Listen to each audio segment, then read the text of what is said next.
Hello, mic sound check. Ayan, sa mapagpalang hapon po sa bawat isa sa atin and purihin ng Diyos sa kabila ng napakainit. Ibang-iba pag lumabas ay para kang sasalubungin ng literally parang heat wall, parang mainit na pader ang sasalubong sa'yo. Pero salamat at purihin ng Panginoon na dito ho sa ating bahay-sambahan ay komportable.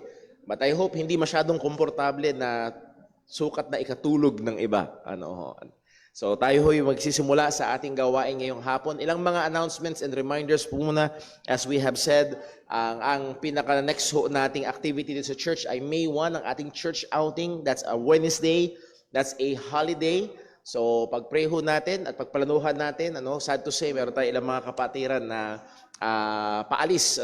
Yung may eskwelahan na may graduation sa May 1 at meron tayong kapatiran na paalis sa May 1. So nevertheless, ay purihin ng Diyos na pwede tayo magsama-sama and we can enjoy mga biyaya at fellowship ng isa't isa.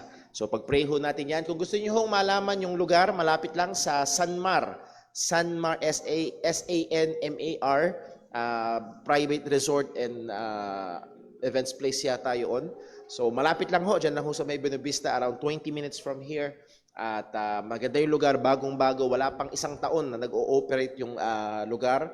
And ang maganda nga ho doon ay may bubong. So muli ho, ang atin hong fee ay 100 sa adults and 4 years old pababa ay 70 pesos. Pag 1 year old, wala nang bayad yun. So dawa ho ay very minimal. Panatili ho natin yan para talagang mas marami tayong mga kapatiran na makasama ho natin. KKB yun, kanya-kanyang baon. At isang paborito kong ginagawa ay lumiligid at tinitikman lahat ng mga baon. So pwede niyong gawin yun. At yun ho ay napaka gandang lugar na pwede nating ma-enjoy. And then also, May 12, Mother's Day. So mga nanay, invited po namin kayo. And please invite other mothers. So please, right now, just think of 1 or 2 na mga nanay na pwede natin ipag-pray, imbitahan, and at nawa ay makakasama natin dito. At meron na tayong inihanda, nahandyan na yung ating token of appreciation para sa mga nanay. So advance ho tayo. At nag-level up tayo ng kaunti doon sa, dati pa suklay-suklay lang tayo sa token sa ina. Pero medyo nag-level up tayo. Ganun din sa mga tatay. Tuwa ako last year, June, sa Father's Day, yung sintron, nagamit agad. Isang kapatiran natin sinuot agad. So again, ay purihin ng Diyos sa mga ganong katuan. And that is not payment. That can never be amounting to payment sa ginagawa ho ng mga ama ng tahanan, ina ng tahanan. That's a little token to appreciate them. At yan ho ay isang napakagandang bagay. So May 1, May 12, and then May 26, ang ating 14th year church anniversary. Lord willing, this year ay maaga nating i-roll out ang ating hong mga invitations, ang ating digital invitation, ang ating printed out invitation. At again, just make a goal. Let's say 5. Just make a goal, 5. Na meron ka lang 5 maimbitahan. Hindi actually 5 madala, kundi 5 man lang na maimbitahan. Just start with that. Kung di mo pa nasusubukang mag-invite at patuloy ang goal. Pag tinanong ka, anong meron doon? Well, merong worship, merong pag-aaral ng salita ng Diyos, at merong pagkain.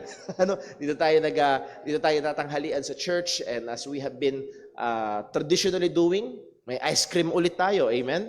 So, pag-pray ho natin yan. And by the way, speaking of ice cream, mabenta ng youth camp. Ginawa natin yung ice cream at tuwang-tuwa ang lahat ng mga kabataan. Yung isa ay naka-4 na balik. So, ayun ho ay napakaganda at na-enjoy ho nila. Again, I would like to express our thanks sa inyong prayers, sa inyong support and sponsor sa atin hong naging youth camp. Tunay ay nahandun yung magandang feedback ng ibang mga kapatiran, ng ibang mga kamanggagawa, mga churches at mga young people ho mula sa ibang mga lugar. And again, pray natin patuloy nawa ang mga katotohanan ng Diyos ay patuloy na kumilos sa kanilang mga buhay. So that wraps up our announcements and reminders. Liban na lang kung ang basketball fellowship ho pala ay to be rescheduled next Sunday. Medyo naging masyadong abrupt, yung iba ay hindi pa urong-sulong ng kaunti kung available sila. So next Sunday, ang basketball fellowship, so mas mapaghahandaan at makapagpa-reserve ng mas ayos na court at nawaho ay sama-sama tayo maging sa, sabi ng Bible, bodily exercise profited little. May pakinabang doon At paghahanda na rin natin, June ay nagkakaroon tayo. Kakausapin pa natin sila Virgil kung magkakaroon na tayo ng interchurch sports fellowship. So pag-pray ho natin yun at maganda, meron tayong konting practice po dyan. Okay, so ngayon po ay dadako ho tayo sa ating pagsamba sa Panginoon. At kagaya ho ng naging paalala sa atin kaninang umaga, kailangan both our mind and our hearts. It's not enough na nakandito tayo, ay kailangan engage ang ating kaisipan, engage tayo sa katotohanan, gayon din ang ating puso ay nakatuon sa Panginoon bilang pagsamba sa Kanya. Para ho dyan, hingin natin ng tulong, gabay at pagsiyasat ng Panginoon at magkaroon tayo ng sandali ng tahimik na pananalangin upang tayo maging handa sa pagsamba sa Kanya. Let us pray.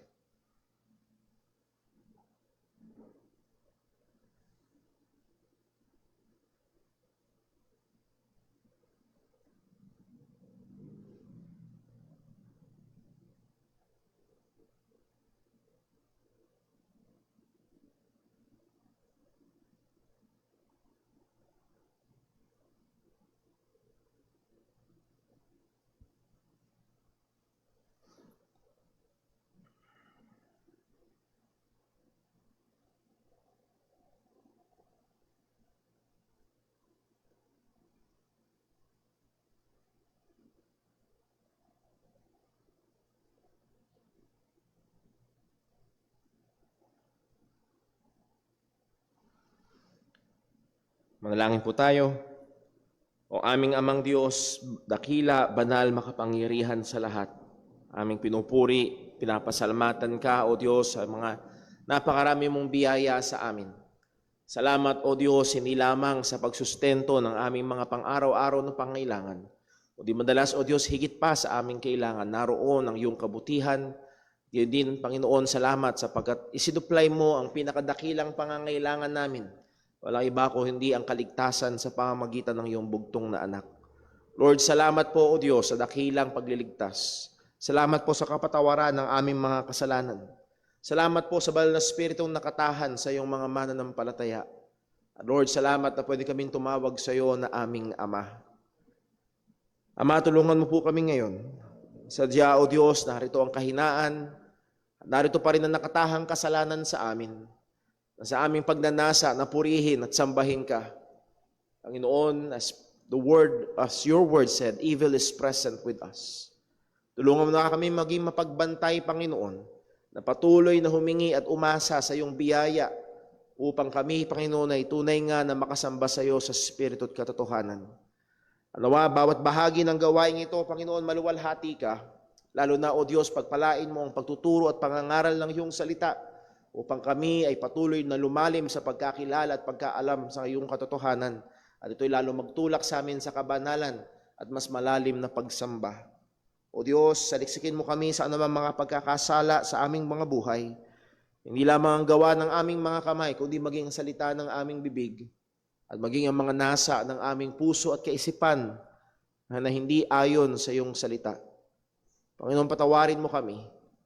Panginoon, tulungan mo kami, Panginoon, at sa biyaya mo, sa kapangyarihan ng banal na Espiritu, ay patuloy pang maging masipag sa pakikipaglaban, sa pagpatay sa kasalanang nakatahan sa amin.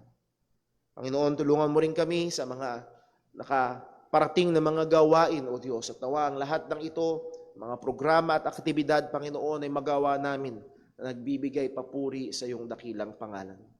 Panginoon, may mga kapatiran kami, O Diyos, na may iba't ibang mga pasanin, problema, pangangailangan, maging karamdaman. Lord, we just heard about the accident na kina-involvean ng aming kapatid na si Brother Lance at ang kanyang anak, kanyang pamilya. O Diyos, wala kaming update, but Lord, alam mo po ang kanilang kalagayan, kahabagan mo po. Tulungan mo nawa po sila at nawa maging maayos sila ang kanilang kalagayan. At muli lahat ng ito, Panginoon, ay aming iniaalay at tinataas sa iyo. At kami tumitiwala sa iyo, O Diyos, na kayang gumawa ng higit sa aming hinihingi at inaakala. Dalangin namin itong lahat sa ngalan ng aming Panginoong Hesukristo. Amen. Stay po tayong lahat at tayo po umawit sa Panginoon.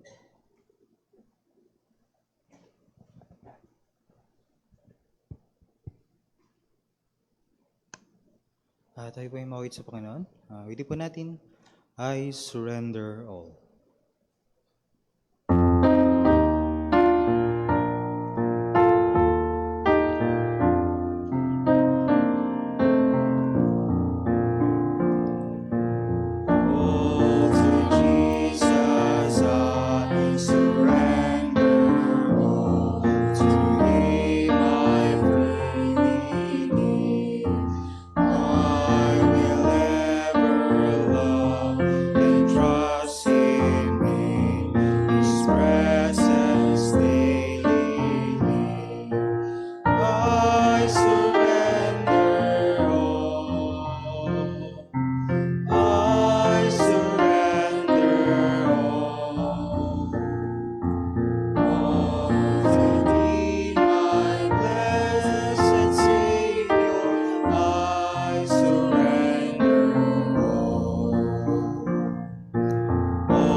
blessed Savior, I surrender all. Tayo po'y manatiling na tayo para po sa pagbasa sa ating pagkakaloob.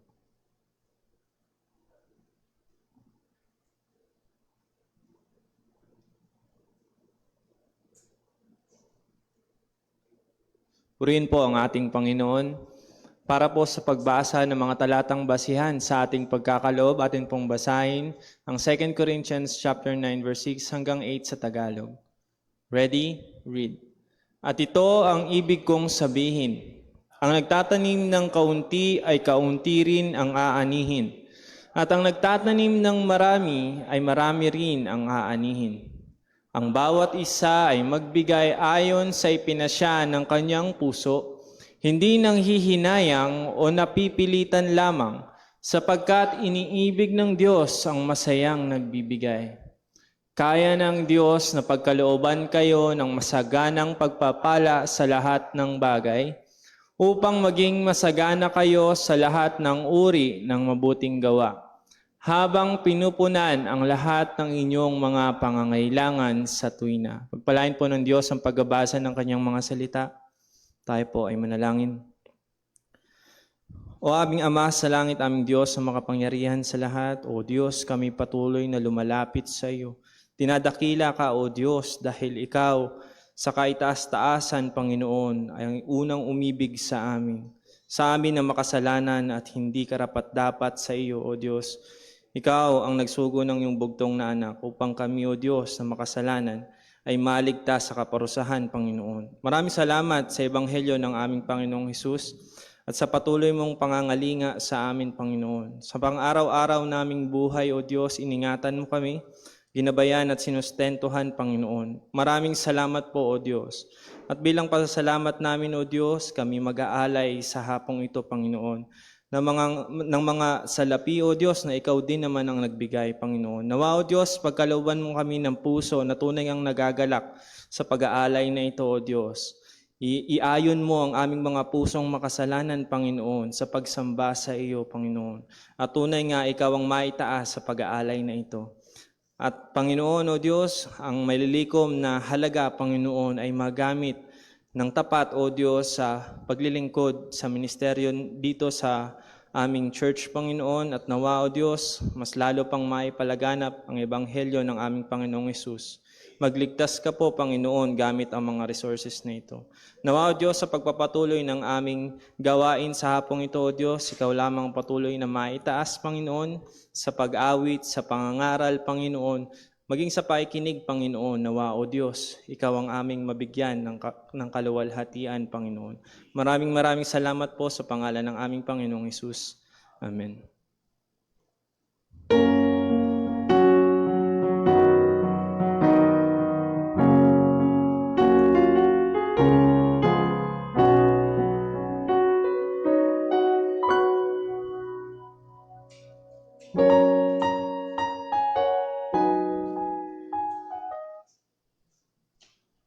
Muli po tayong mawit sa Panginoon. Mawitin po natin, Yet not I, but through Christ in me.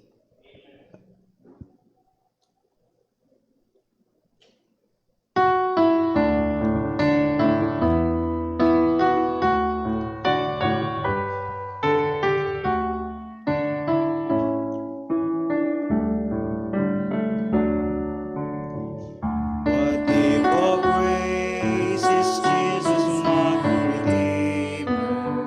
There is no more for heaven now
With every breath, I long to follow Jesus, for He has said that He will bring me home. And day by day, I know He will renew me until I stand with joy before the throne. To this I hold, my hope is only Jesus. All the glory evermore to Thee. When the race is complete, still my lips shall repeat, yet not I, but through Christ in me. When the race is complete, still my lips shall repeat, yet not I, but through Christ in me. Yet not I, but through Christ in me.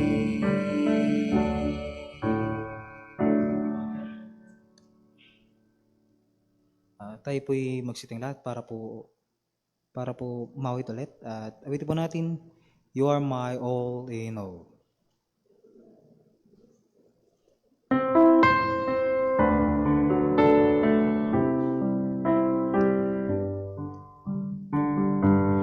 You are my strength when I am weak.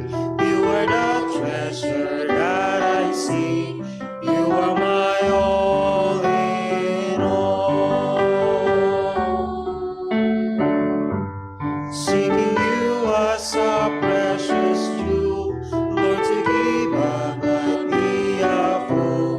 You are my all in all.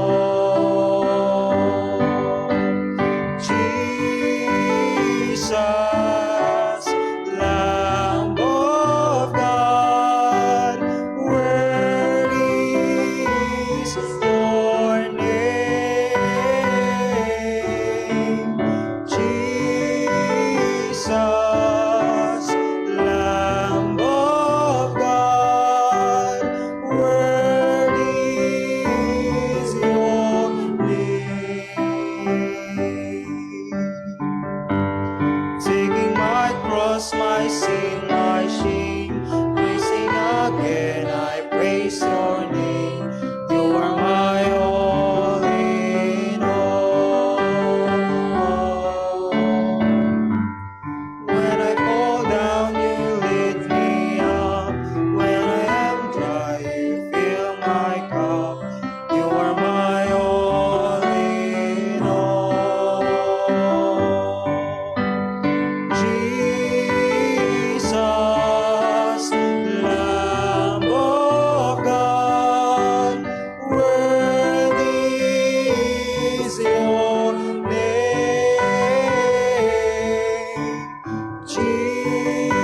Jesus, Lamb of God, worthy is your name.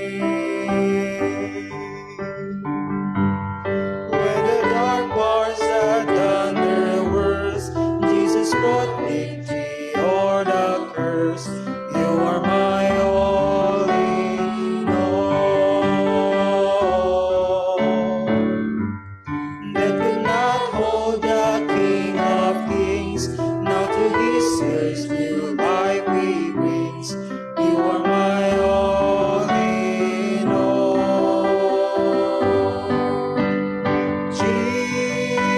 Jesus, Lamb of God, worthy is your name.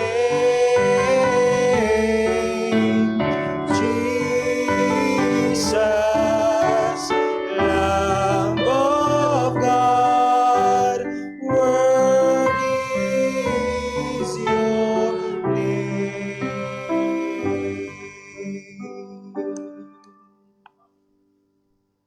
Manatili po tayong nakatayo para po sa pagbasa ng salita ng Diyos.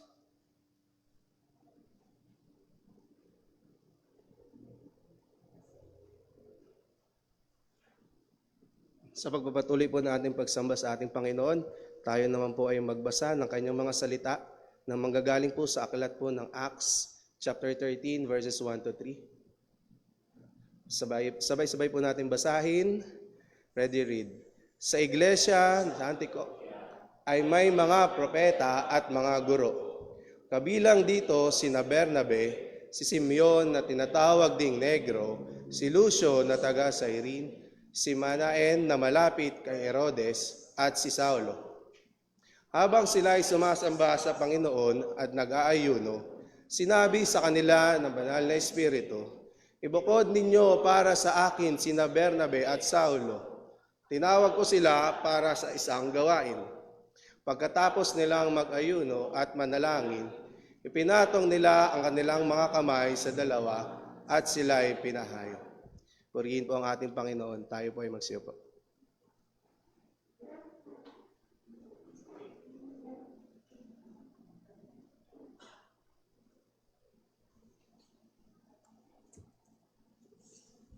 Magandang hapon po sa ating lahat.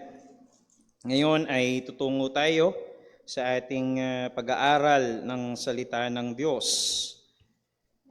Hindi ko alam kung ako lamang yung nakaramdam ng ganun, pero nung matapos ang pandemic, kung kailan lumuwag na muli, I think nag-umpisa ito nung mga bandang 2023, na tuluyan ng lumuwag lahat, pero parang ang pakiramdam ay nagbukas ng bagong kabanata, na minsan ay nasasabi natin nagkakaroon na ng pagitan sa panahon ng bago yung pandemic, at ngayon pwedeng starting point yung pagkatapos ng pandemic. Sinasabi ko po ito dahil sa pag-aaral natin ngayon ay para tayong magbubukas ng bagong kabanata dito sa Book of Acts.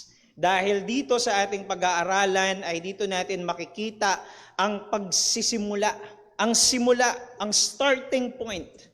Walang iba kundi ng lakbayin at ng ministry na gagampanan ni Apostol Pablo. Ang ating pong tatalakayin, ang magiging buod ng ating mensahe ngayong hapong ito ay walang iba kundi para sa kaluguran ng Diyos ay inilalagay niya ang mga mananampalataya sa isang partikular na iglesia upang doon nila magampanan ang kanilang mga responsibilidad para sa Panginoon at magampanan ang kanilang mga ministeryo kung saan tayo tinawag ng Panginoon.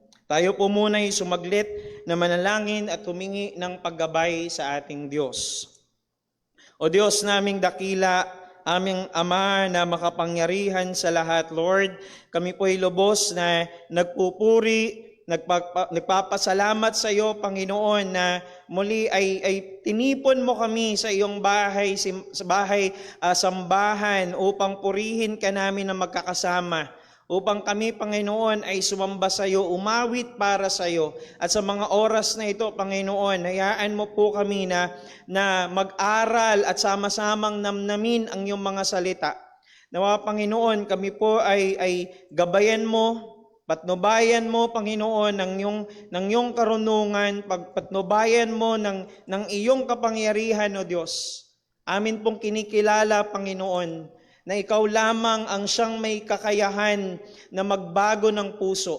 Ikaw lamang ang siyang may kakayahan na magbukas ng mga saradong tainga at saradong isip, saradong puso, Panginoon. O Diyos, gabayan mo po kami sa aming pag-aaral.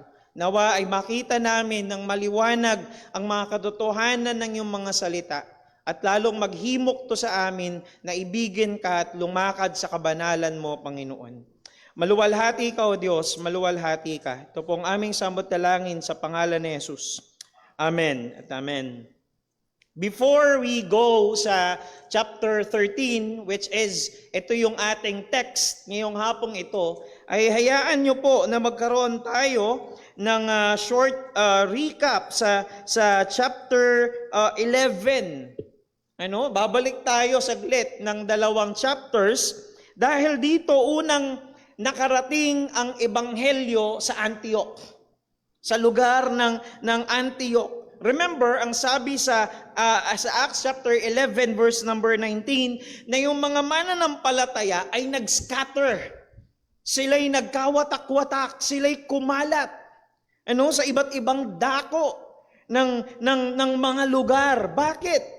For the reason na naranasan nila yung matinding persecution during the time of Stephen. At alam natin na ito yung persecution na pinangunahan ni Saulo, o mas kilala natin bilang si Apostol Pablo.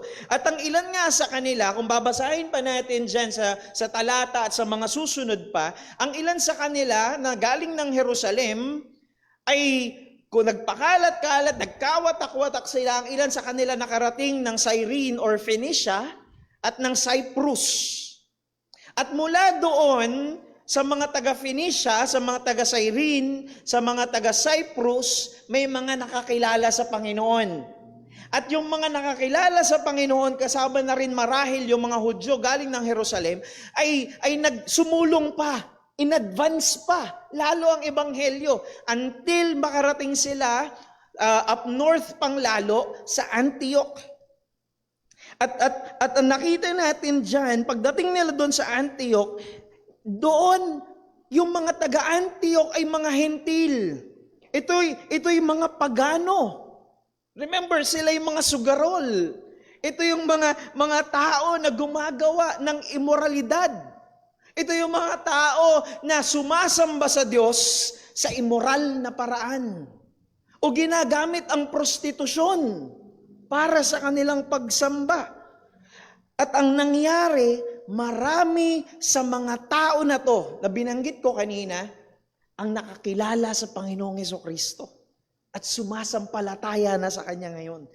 At nung mabalitaan ng Jerusalem Church, yung nangyaring matinding revival doon sa Antioch, na kung saan maraming mga tao ang iniligtas ng Diyos, ay nung nabalitaan nila yon, nagpadala sila ngayon doon ng mananampalataya na magmiministeryo sa kanila ng salita ng Diyos. At ang napagpasyahan nga nila na ipadala doon o isugo doon ay walang iba kundi si Barnabas. At nung pagpunta nga ni Barnabas doon sa Antioch, nag-minister siya sa kanila, patuloy siya na, at patuloy, nakita natin yung Antioch, marami nang naligtas. Bago pa man dumating doon si Barnabas, pagdating doon ni Barnabas, lalo pang lumago yung ministry na meron doon. At doon nga, nung lalo nang lumawak, lalo nang dumami yung mga mananampalataya doon, hindi niya na yung kayang imaneho na mag-isa. Kaya ang ginawa niya ay nagpasya siya na hanapin si Saulo. At nung nakita niya ay si Saulo yung kanyang naging katuwang sa ministry, and both of them, si Barnabas and Saul, ministered doon sa Antioch. Now, bakit natin kailangang balikan itong chapter 11? Nasa chapter 13 na tayo. Well, sa chapter 11 ay natapos ang istorya sa mga mananampalataya doon sa Antioch. Then, pagdating ng chapter 12, ay nabaling yung spotlight sa mga mananampalataya doon sa Jerusalem. Dahil ano nangyari? Nakaranas na naman sila ng matinding persecution. Remember, pinatay si James the Apostle, pinugutan ng ulo. Pagkatapos, kinulong si Apostol Pedro. At pagdating dito sa chapter 12, verse number 25 sa dulo, ang sabi ng talata, "And Barnabas and Saul returned from Jerusalem when they had completed their service, bringing with them John, whose other name was Mark." Or makikilala natin siya later on as John Mark. Ang sabi ng talata, after nilang makomplete yung kanilang ministry doon sa Jerusalem, ay bumalik sila kasama si John Mark. Ang tanong, saan sila bumalik? Saan sila bumalik? They returned from Jerusalem.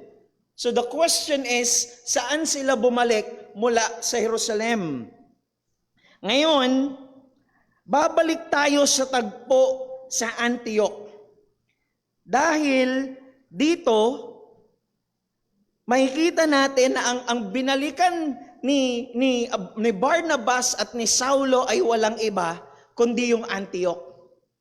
So ibig sabihin, naroon sila, nagme-minister sila noon sa Antioch, until such time, maaari na naglakbay sila pabalik ng Jerusalem, and at this point in time, sa chapter 13, they returned from Jerusalem, babalik sila ngayon ng Antioch. At yun yung makikita natin dito sa talata na ating pag-aaralan.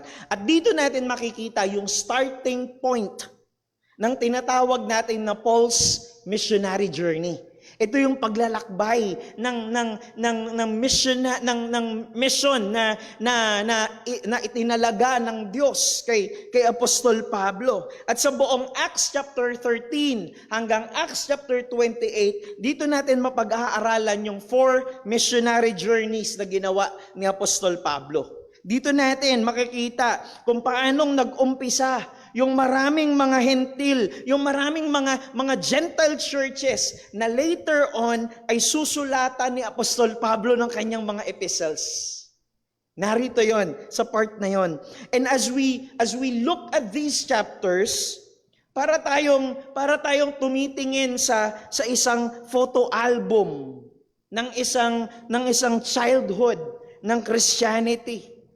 Katulad na lamang ito nung pumasyal sa aming bahay nitong mga nakaraang araw, yung ilang mga kapatiran at mukhang ibinida ni Nanay Pasing yung aming photo album at hindi ko alam kung ano na-discover nila sa childhood ko.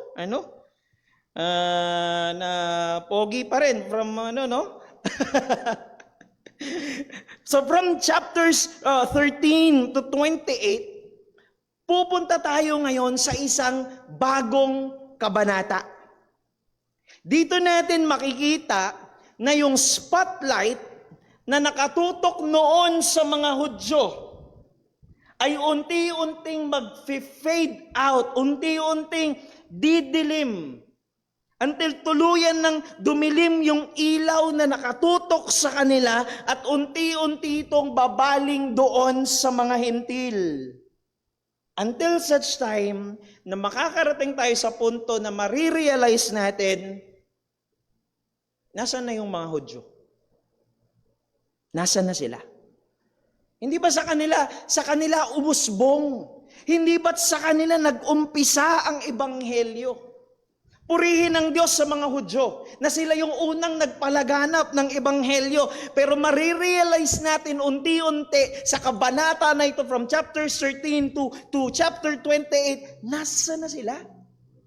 Nasa na itong mga Hudyo nito?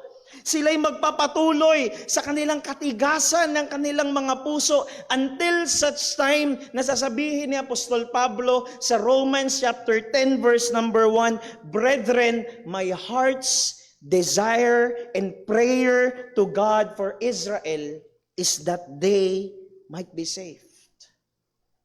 Until such time. Sila yung unang nagpalaganap ng ebanghelyo. Sa kanila usbong yun. Hanggang dumating sa punto na ang panalangin na ni Apostol Pablo, sana itong mga taong ito'y makakilala kay Kristo. Sana sila'y maligtas. Sana sila'y sumampalataya sa Panginoong Jesucristo. What happened to them? Nasa na itong mga Hudyo na ito? But of course, bago tayo dumating doon sa punto na yon, sa ngayon ay pupunta muna tayo doon sa starting line. Doon muna tayo sa umpisa ng karera. Sabi ng Acts chapter 13, verse number 1. Now, there were in the church that was in Antioch certain prophets and teachers. Unang bagay na makikita natin agad dito ay, mapapansin nyo po, tinawag na iglesia yung kalipunan ng mga mananampalataya doon sa Antioch. Kung mapapansin ninyo, sa chapter 11, ang tawag lang sa kanila noon ay mga disciples. Kahit basahin ninyo ang buong chapter 11, wala kayong makikita na tinawag yung mga mananampalataya doon sa Antioch as church. They were called as disciples. At kung maaalala ninyo, anong tinawag sa kanila? Anong tinaguri sa kanila ng mga taong nasa labas? They were called Christians.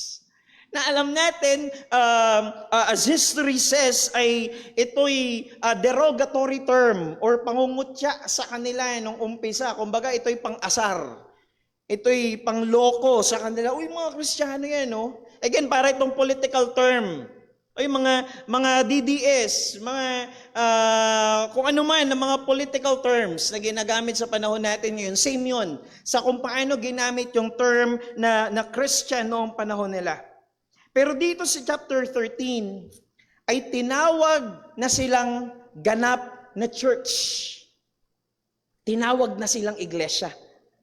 Makikita natin dito mga kapatid, na hindi porket may samahan na kayong mga mananampalataya, ay maituturing na yung inyong grupo, yung inyong assembly na isang church. Of course, in a general and universal sense, ang lahat ng mga mananampalataya ni Kristo ay parte. Lahat ng mga mananampalataya ni Kristo ay bahagi ng kanyang katawan. Lahat ng mga Kristiyano, sa lahat ng panahon, sa lahat ng dako, lahat ng ito ay bahagi ng katawan ni Kristo. So in a general and universal sense, ay parte tayong lahat, parte tayong mga Kristiyano ng church o ng iglesia ni Kristo. Pero kung babalikan natin yung sinabi ng talata, ang sabi diyan, now there were in the church that was in Antioch. Na naroon sa Antioch. So merong church na naroon sa Antioch. And actually, sa mga naunang mga chapters, meron ding tinawag na church in Jerusalem. So sa ngayon, at this point in time, ang nag-exist na tinatawag na church ay yung church doon na lokal na iglesia ay yung church doon sa Jerusalem, and at this time, yung church doon sa Antioch. So kung babalikan nga natin, hindi pa tinatawag na church yung mga mananampalataya doon sa Antioch sa chapter 11. Kung maaalala ninyo, naroon na si Barnabas Right? Naroon si Barnabas. Naroon din si Saulo. Pero disciples lang ang tawag sa kanila. Parte sila ng general or ng universal church, pero hindi pa sila ganap na lokal na iglesia. Bakit? Why? Bakit? Anong pinagkaiba? Bakit noon mga disciples lamang ang tawag sa kanila? Until sa chapter 13, they were called church in Antioch. Why? Dahil merong biblically organized identity ang isang local church. Halimbawa na lamang, purihin ng Panginoon, meron tayong isang kapatiran na regular, yung kanilang family devotion, yung kanilang family Bible study, kasama yung kanilang mga kamag-anak. Ibig sabihin ba nun ay local church na sila? No. Diba? Ano yun? Facebook Messenger Baptist Church? Of course not. Maganda yun, of course, maganda ginagawa ng ating kapatid na ito. Talaga namang nakakahamon, lalo yung consistency na maging regular ito. Pero hindi ito maituturing na isang lokal na iglesia.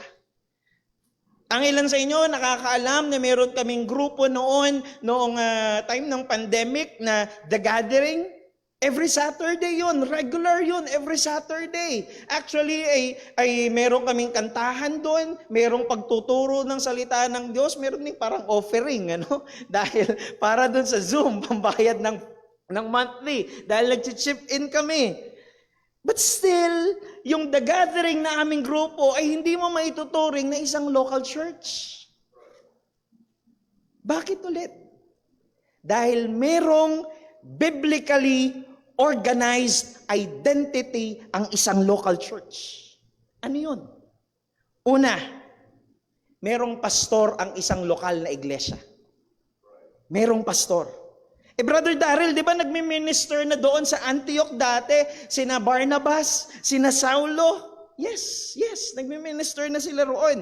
Pero hindi sila tinawag ng mga nagpapastor na noon sa Antioch. Maaring ginagawa nila yung shepherding na trabaho ng isang pastor, pero makikita ninyo na sila yung pansamantalang nag-oversee ng mga mananampalataya doon sa Antioch until such time makapag-train sila ng mga tatayo na magiging pastor ng iglesia doon sa Antioch. And remember, sa binasa natin kanina, nasa Jerusalem sila, right? Well, kung silang dalawa, yung pastor doon, iniwanan nila yung iglesia doon sa Antioch, kawawa naman yung kanilang church. So doon pala makikita natin na hindi yun ang kanilang posisyon doon sa lugar ng Antioch. At pangalawa, hindi lamang basta merong pastor ang isang lokal na iglesia, kundi meron itong pastor o mga pastor na nangangalaga sa iglesia sa pamamagitan ng tapat na pangangaral ng salita ng Diyos. Hindi lamang basta merong nagpapastor sa kanila. Itong dapat na mga nagpapastor sa kanila ay dapat tapat na nangangaral ng salita ng Diyos. At pangatlo, na identity ng isang local church, proper administration ng ordinances. Proper administration ng ordinances. Ano yun? Yung baptism and Lord's Supper. Ang isang lokal na iglesia ay binubuo ng mga mananampalataya na nakikibahagi sa bautismo, nakikibahagi sa Lord's Supper. Kaya nga, di ba, kanina umaga, hinihimok natin, we encourage kung kayo'y mga tunay na mga mananampalataya, makipag-usap kayo sa amin. Kausapin ninyo si Brother Paul, o maaaring ako rin naman. Dahil ito'y pagsunod natin sa Panginoon. Ito'y part ng ating pagkakilala, pag-identify natin ng ating mga sarili kay Kristo. At ang pang-apat, ang isang local church ay binubuo ng mga mananampalatayang nagpapanalanginan sa isa't isa. Nagpapanalanginan sa isa't isa. Ang isang lokal na iglesia ay mayroong ganoong responsibilidad na ipanalangin ang isa't isa. Tampang lima ay ang church discipline. Church discipline. Mga kapatid, hindi responsibilidad ng isang ama na disiplinahin yung kanyang mga bisita. O yung mga ibang tao. O yung mga kaibigan niya. Gayon din naman ang isang lokal na iglesia. Ang isang lokal na iglesia ay nag-e-exercise ng church discipline. Ang may responsibilidad na disiplinahin ang isang nagkakasalang Kristiyano ay walang iba kundi ang isang lokal na iglesia. Sa kabilang banda, you can never exercise church discipline sa isang grupo lang, at hindi isang ganap na lokal na iglesia. At magiging mahalaga ang church discipline dito sa pang-anim na identity ng isang lokal na iglesia. Pang-anim, ang isang lokal na iglesia ay binubuo ng mga mananampalataya na merong regular na pagtitipon tuwing linggo upang sila'y magkakasamang sumamba sa Diyos at magministeryo sa isa't isa. Yan ang pinagkaiba ng isang grupo lang. Yan ang pinagkaiba ng isang assembly lang, ng isang fellowship lang, kaysa sa isang lokal na iglesia. Ano yun? Commitment sa pagdalo sa regular na pagtitipon. Commitment sa regular na pagdalo sa pagtitipon. May mga kakilala ako noon na nakakasama namin sa aming grupo na The Gathering, na nakakasama namin, yes, tuwing Sabado, purihin ng Panginoon. Naroon sila, uma-attend sila sa Bible study namin, pero ayaw nilang maging bahagi ng isang lokal na iglesia. Gusto nila a-attend lang sila sa ganitong church ngayong linggo, tapos susunod sa ganitong church naman, tapos sa susunod doon naman, kung ano lang yung trip nila. Walang commitment. Walang commitment. Huwag na tayong lumayo, mga kapatid. May mga dumadalo dito sa ating iglesia ang hindi nakikitaan ng kaseryosohan sa pagtitipon ng pagsamba. Aatin kung kailan gusto. Aatin kung kailan kumbinyente. Kung nandito, di nandito. Kung wala, di wala. Mga kapatid, namatay si Kristo para sa iglesia. Ibig sabihin, ganito ito kahalaga. Kaya wag nating baliwalain ang iglesia. Namatay si Kristo para dito. Ano bang tingin natin sa iglesia? Ano bang tingin natin sa church? Yung Sunday morning service lang? Yun lang ba ang iglesia? Alam niyo, purihin ng Panginoon. Purihin ng Panginoon na merong online. Purihin ng Panginoon merong internet. Salamat sa Diyos, meron tayong live streaming online. Pero tatandaan po natin, mga kapatid, meron tayong live streaming para sa providential reasons na hindi talaga tayo makakadalo sa ating pagsamba. Sa mga pagkakataon na talagang hinayaan ng Diyos na talagang hindi ka makakadalo, maaring nagkasakit, maaring may mga ibang mga priorities na yun lang talaga. Yung pwedeng araw na magampanan mo o magawa mo yung bagay na yan. Pero nakakapagtaka na po ata kung linggo-linggo na yung providential reasons natin. Mga kapatid, itinuturing ba natin na ating lokal na iglesia ang Jesus Christ Baptist Church? Mga kapatid, itinuturing ba natin na ating lokal na iglesia ang Jesus Christ Baptist Church? Sa mga kasama natin online, na maaaring nakikinig ngayon, say amen. Kung itinuturing ninyo na inyong lokal na iglesia ang Jesus Christ Baptist Church. O di ba? Yun naman pala eh. Yun naman pala. Di seryosohin natin ang ating pagsamba. Seryosohin natin ang ating pag-ibig sa isa't isa.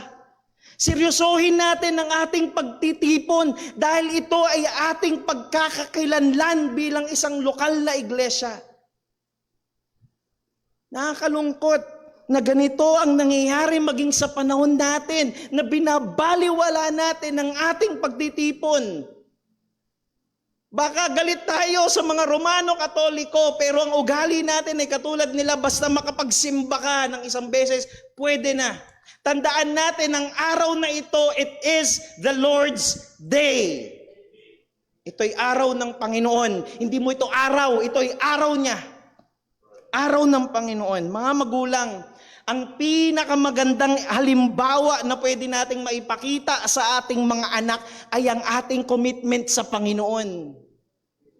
Ang pinakamagandang halimbawa na pwede nating maipakita ay yung commitment natin sa pag-ibig sa Kanyang mga salita. Yung commitment natin sa pag-ibig sa Kanyang iglesia. Mga kabataan, mga young people, hindi ka nawalan. Hindi ka nawalan kung ilalaan mo ang araw ng linggo para sa Panginoon. Hindi ko sinasabing pabayaan ninyo ang inyong pag-aaral. Hindi ko sinasabing pabayaan ninyo ang inyong mga priorities. Pero ang sinasabi ko, hindi ka nawalan kung ima-manage mo ng maayos ang iyong oras para mailaan ang araw na ito para sa Panginoon. Again, hindi para sa atin ang araw na ito. It is the Lord's Day. Ito'y para sa Panginoon. Sabi ng chapter 13, verse number 1, Now, there were in the church that was in Antioch prophets and teachers. Meron daw mga propeta, meron daw mga teachers na naroon sa Antioch. Ibig sabihin may nangangalaga na sa kanila, may gumaganap na ng shepherding na ministry para sa mga mananampalataya doon sa Antioch. In short, maaring sabihin natin na meron ng gumaganap na nagpapastor sa kanila. Sino-sino 'yon? And yes, dito makikita natin na ibinilang na sa kanila una si Barnabas. Of course, kilala natin siya. Pangalawa ay si Simeon, who was called Niger. May mga nagsasabi na ito raw si Simeon na tumulong. Ito daw yung Simon na tumulong sa Panginoong Kristo na pasanin yung krus. Kung alam ninyo yung kwento habang papunta si Kristo sa daan patungo doon sa Kalbaryo. But of course, wala tayong any proof tungkol diyan. Ang alam lang natin yung word na Niger, ang ibig sabihin nun ay black. No? Maitim. Parang mali ata. Kaya meron nagsasuggest na maitim itong si Simeon or maaring Afrikano ito o maaring pareho. At sumunod dyan ay si Lucius ng Cyrene. Next na tayo agad, wag na nating tagalan doon.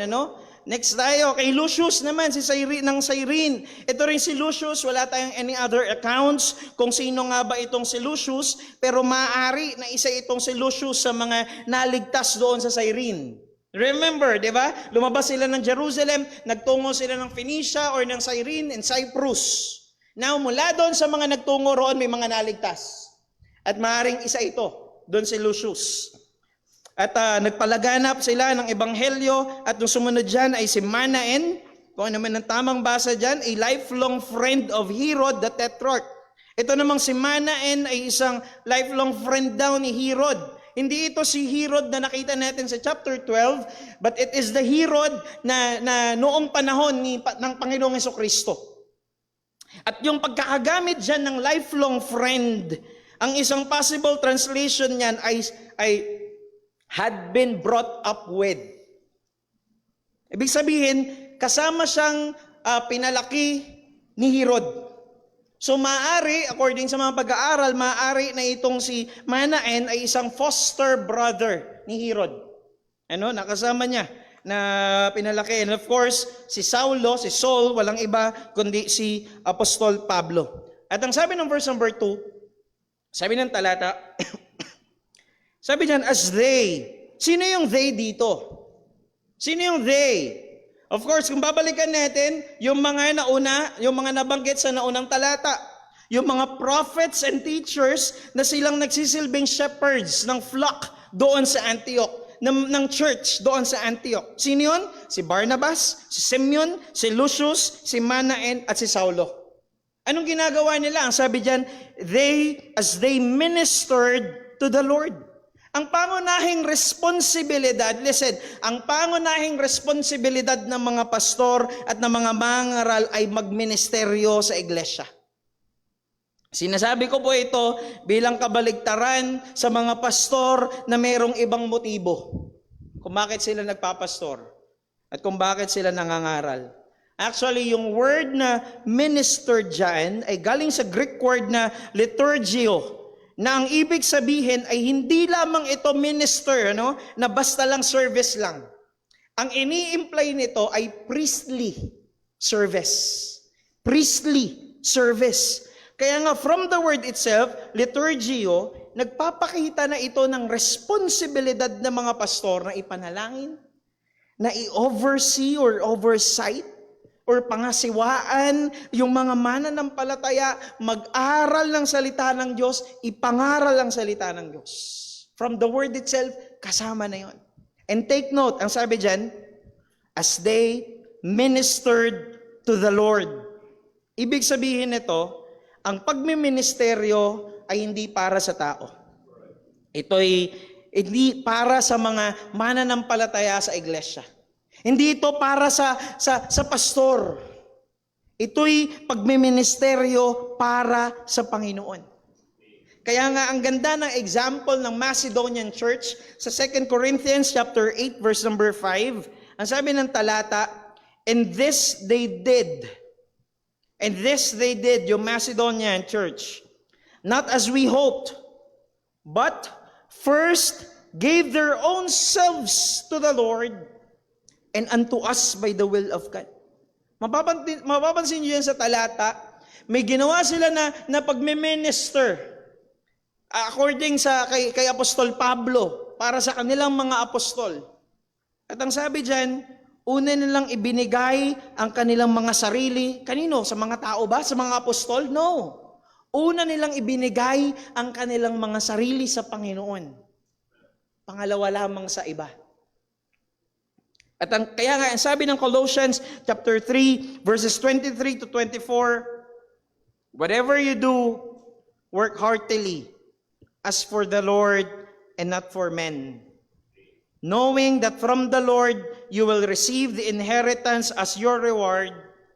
You are serving the Lord Christ.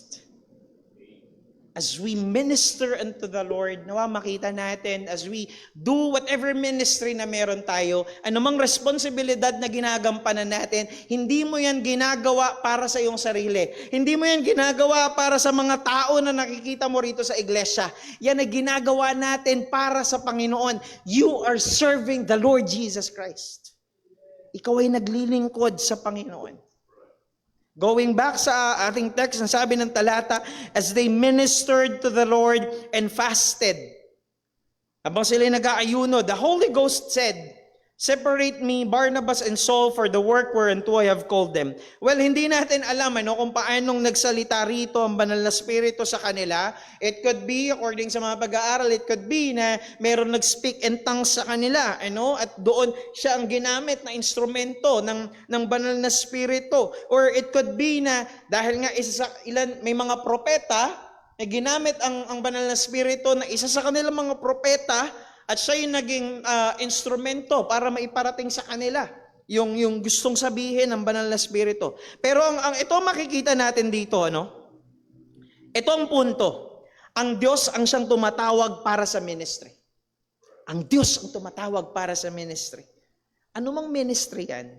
Maging sa pagpapastor man o iba pang mga ministries sa iglesia, it is God that sovereignly calls men to the ministry.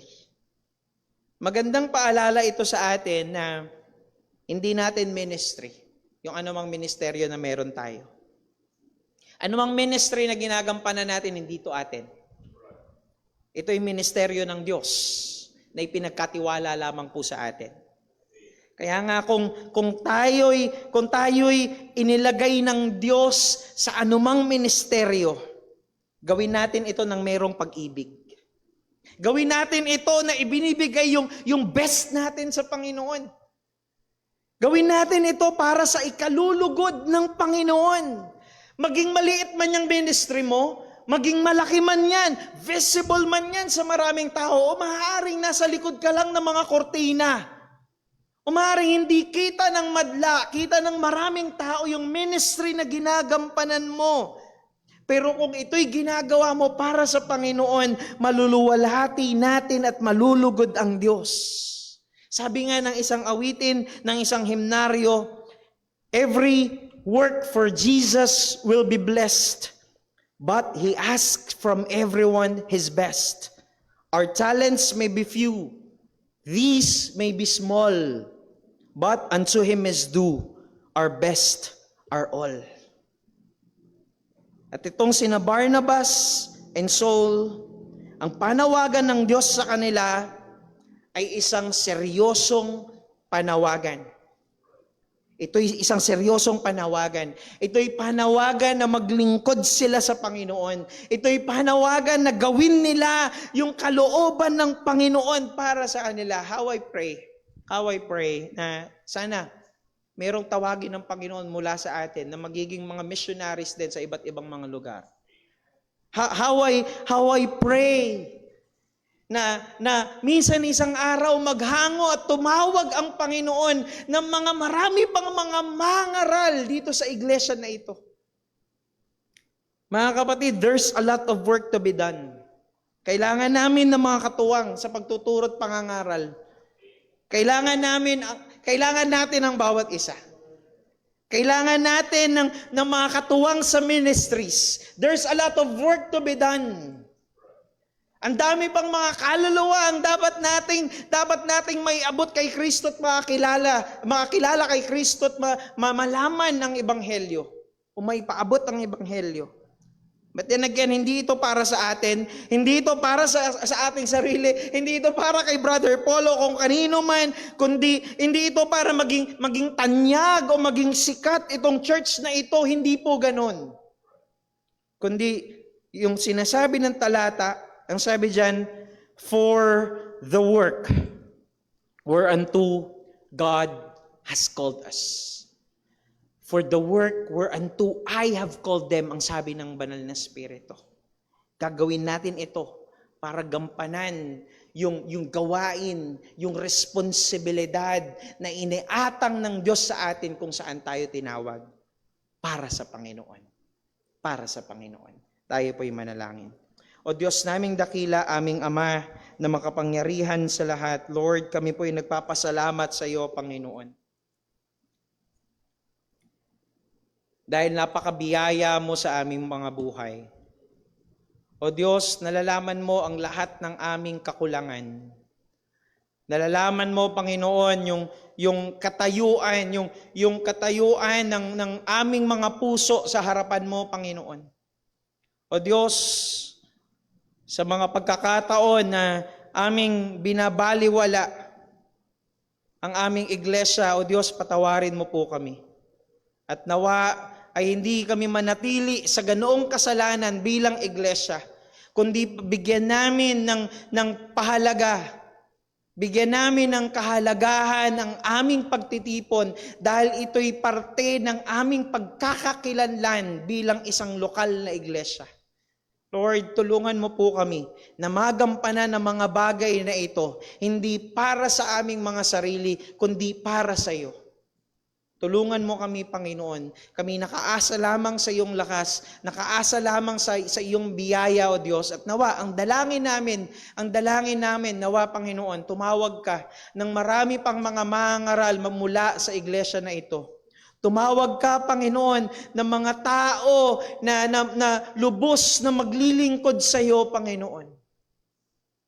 Tumawag ka, O Diyos, ng mga tao na magmiministeryo sa iyo at magiging katuwang sa pangangalaga sa iglesia na ito. O Diyos, purihin ka. Ito po ang aming samot dalangin sa matamis at mapangyarihang pangalan ng aming Panginoong Kristo. Amen. Amen. Tayo pong lahat ay magsitayo, atin pong awitin ang ating pangwakas na awit.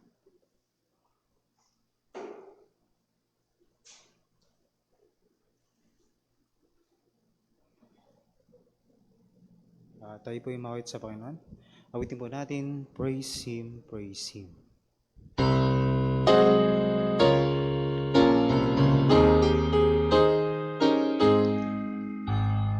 Praise Him, Jesus our blessed Redeemer. Sing on earth peace, wonderful love proclaim. Hail Him, as our angels in glory. Strength and honor give to His holy name. Like a shepherd, Jesus will guard His children. In His arms He carries them all day long. Praise Him, tell of His excellent greatness. Praise Him, ever in joyful song. Praise Him, Jesus our blessed Redeemer. Heavenly portals loud with the sound sweet. Jesus Savior reigneth forever and ever. Crown Him, prophet and priest and king. Christ is coming over the world victorious. Power and glory unto the Lord belong. Praise Him, tell of His excellent greatness. Praise Him, ever in joyful song. Purihin po ang pangalan ng Panginoon. Salamat sa Diyos sa napakahalagang paalala na yon. Dapat tayo bilang mga mananampalataya, particularly mga members ng church, ay maging committed sa lokal na iglesia na kung saan tayo ay inilagay ng Panginoon.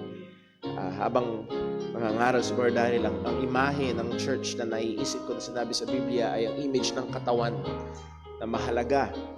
Subukan mo malfunction ng isang bahagi ng iyong katawan.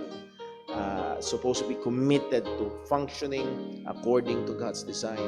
At nawa, tulungan tayo ng Panginoon. Tayo ay patuloy na magmahalan, magkaisa, una sa lahat ay sa Ebanghelyo ng ating Panginoong Jesucristo. Sa ating paghiwa-hiwalay, nawa, ang pagmamahal ng ating Ama, ang biyaya ng ating Panginoong Jesus, at ang kapangyarihan ng Banal na Espiritu ay sumabawat isa sa atin. Patuloy nawa tayong maging instrumento ng Panginoon, lalo na sa paghahayag ng Ebanghelyo ng kaligtasan sa iba. God bless po, magandang hapon. At dito tatapos ang ating second service. Maaga-aga tayo, pero 3:30 ay magsisimula ho ang ating prayer meeting. God bless po.